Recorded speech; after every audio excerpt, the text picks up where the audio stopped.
On the morning of June 27, 1976, what began as a routine commercial flight quickly turned into one of the most daring hostage rescue missions in modern history. The aircraft, an Air France Flight 139, had departed from Tel Aviv, heading to Paris, with a scheduled stopover in Athens. On board were 248 passengers and 12 crew members. Among them were tourists, families, and business travelers, people expecting nothing more than a normal international journey.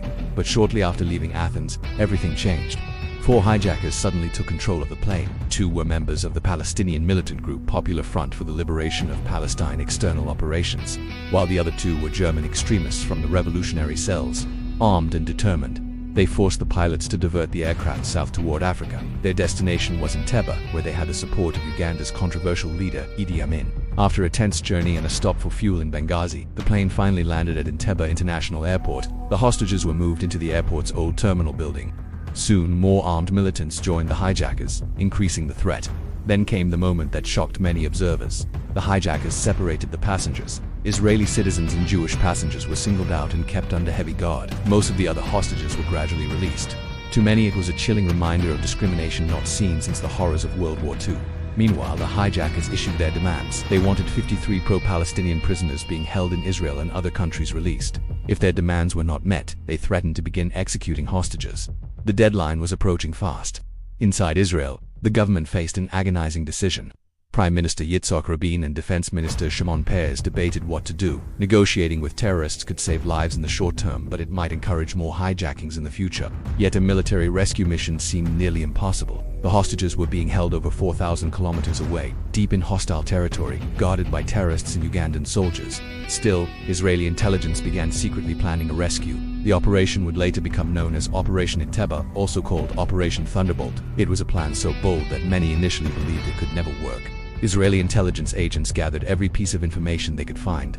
They studied blueprints of the Entebbe airport terminal, interviewed recently released hostages, and rehearsed the assault using mock-ups of the building. Time was running out. Then, on the night of July 3, 1976, the mission began. 4 Israeli Lockheed C-130 Hercules planes took off under complete radio silence. On board were elite commandos from Israel's most skilled Special Forces unit, Sayeret. The planes flew low across the Red Sea to avoid radar detection. Inside the aircraft, soldiers prepared for what many believed could be a suicide mission. After hours of tense flying through the darkness, the planes approached Entebbe. At around 11 p.m., the first aircraft landed.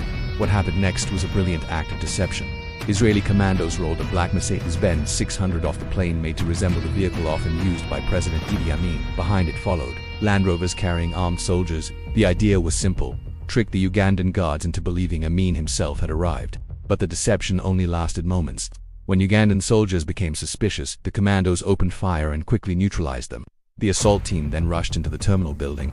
Inside, the hostages were lying on the floor under armed guard. The commandos shouted in Hebrew and English, ordering the hostages to stay down. Within seconds, a fierce firefight broke out between Israeli soldiers and the hijackers. In less than 5 minutes, all the hijackers were killed. The hostages were freed. But the battle wasn't completely without cost.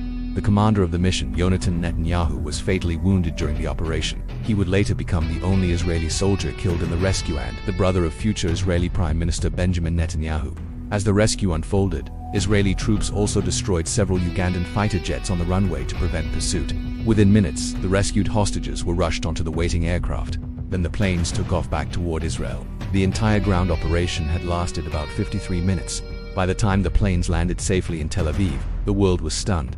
Out of 106 remaining hostages, 102 were rescued alive. The mission became one of the most daring and successful hostage rescue operations in military history. Around the world, governments, military strategists, and intelligence agencies studied the operation for decades afterward.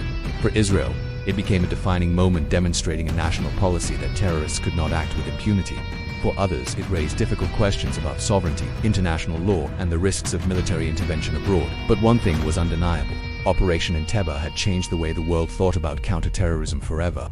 Even today, nearly half a century later, the mission remains a symbol of courage, precision, and the extraordinary lengths nations may go to protect their citizens. And it all began with a single hijacked flight on a quiet summer morning in 1976.